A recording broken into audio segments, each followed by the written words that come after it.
At the turn of the 20th century, America was just beginning to discover automobile travel. Carl Benz constructed the first automobile in 1885, and Henry Ford produced the first Model T in 1908. With the advent of the assembly line, cars could be mass-produced at cheaper prices, but there were barriers to both long-distance and automobile travel. Not only were roads across the United States neglected or non-existent, but Americans had yet to buy into the idea that roads needed to be improved. The first transcontinental highway broke these barriers, connecting America and changing attitudes about roadways. Before the interstate highway system, before Route 66, and even before highways were numbered, one road captured the heart of America. One road was revolutionary, leading to a new era of American transportation. One road transformed America forever. The Lincoln Highway. The Lincoln Highway? It was America's main street, connecting towns and rural areas. If you want to see America, you can see a good chunk of it on the Lincoln Highway. Sounds like an interesting drive. I'll need a good road trip playlist.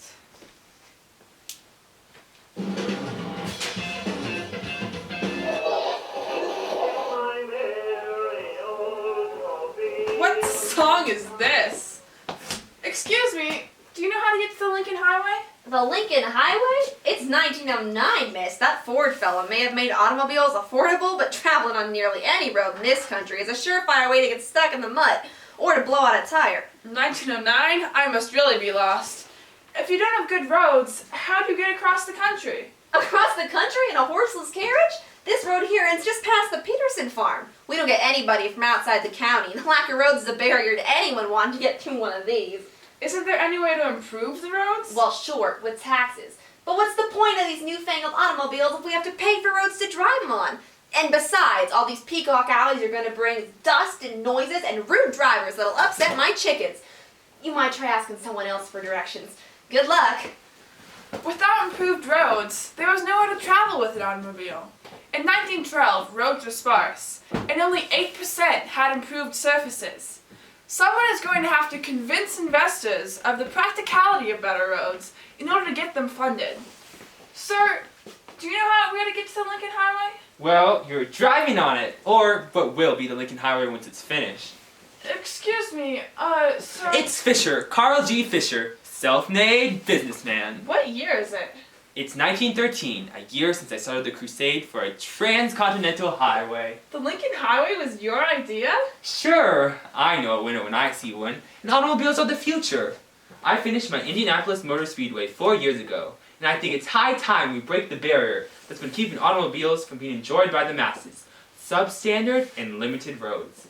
I believe one magnificent highway of this kind will stimulate as nothing else could the building of enduring highways everywhere. That is a great idea. Auto industrialists thought the very same. When I pitched a coast-to-coast rock highway to them in September of 1912, Frank Sieberling of Goodyear Tires pledged $300,000 that very night. I later received donations from Thomas Edison, Theodore Roosevelt, and even President Woodrow Wilson. I'm nothing if not a good salesman. I can see that. How did you come up with the name, the Lincoln Highway? Well, Henry Joy, president of Packard Automobiles, had the idea to name it after Abraham Lincoln. The highway, like Lincoln, will unite the Union.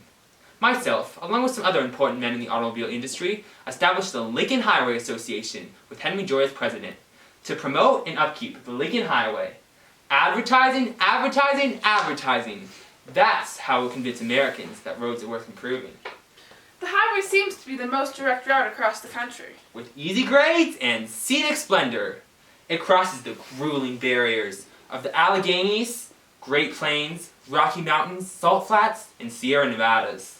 It starts in New York City and ends in San Francisco, connecting big cities and rural areas along the way.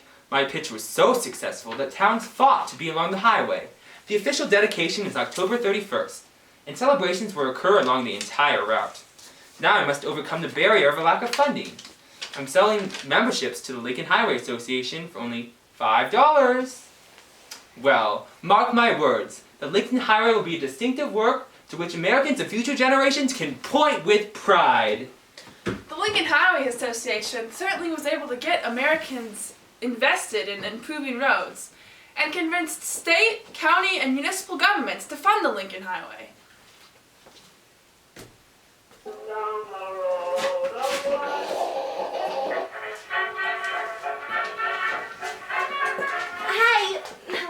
sorry to be a bother. My car blew a tire a half-mile down the road. I'm trying to get to the nearest mechanic. Could you give me a lift? Sure, Oh, thank you so much.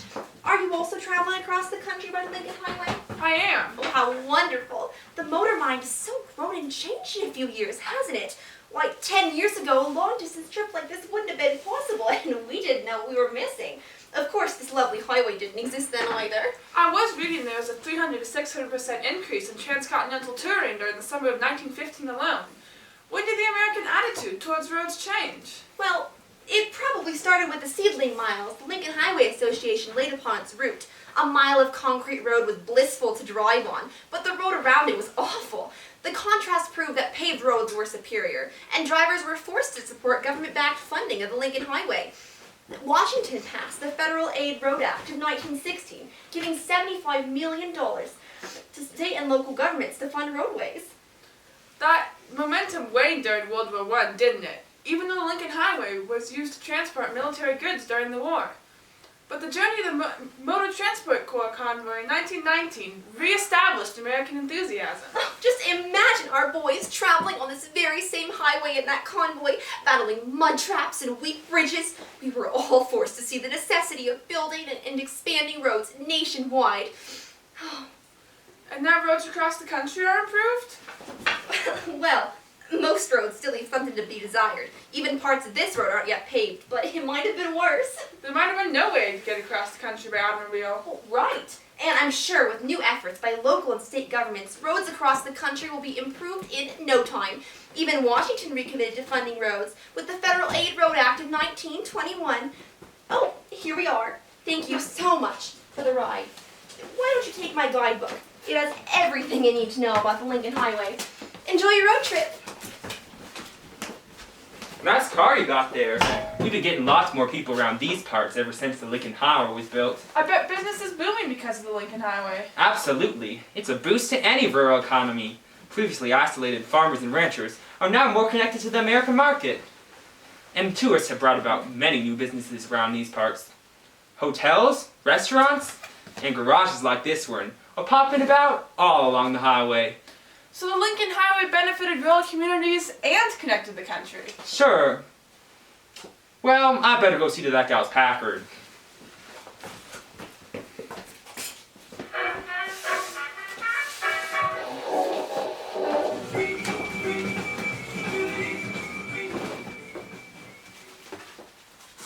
The Lincoln Highway?